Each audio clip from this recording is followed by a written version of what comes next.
Ces hommes se préparent à intervenir en secteur confiné. Ils s'équipent de combinaisons étanches et de masques.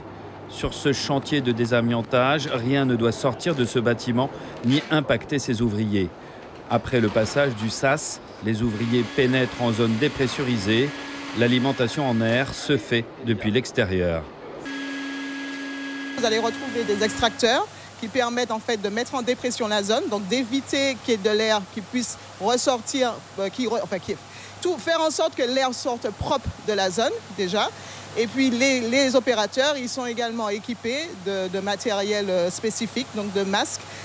Dans notre situation de masques à induction d'air, donc ils leur projettent de l'air depuis l'extérieur. Ce bâtiment est destiné à la démolition. Il a été soumis à un diagnostic amiante ainsi que l'impose la loi. Le désamiantage est obligatoire et son coût rentre dans le budget de démolition. Chaque projet a son histoire, mais sur ce projet-là en particulier, c'est les cols de carreaux, la colle du carrelage qui est amiantée et les enduits de plafond.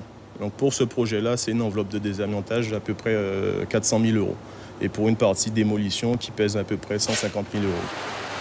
C'est une entreprise certifiée qui réalise les travaux de désamiantage. Le processus est encadré par des normes de protection du personnel et de l'environnement.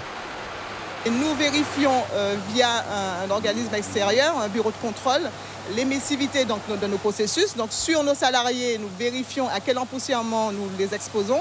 Mais durant le chantier, vous avez une série de mesures qui sont faites dans l'environnement, donc devant les extracteurs, au niveau des sas déchets, des sas matériels et du sas personnel, pour vérifier que vous n'avez aucune fibre, donc aucune pollution de l'extérieur de la zone.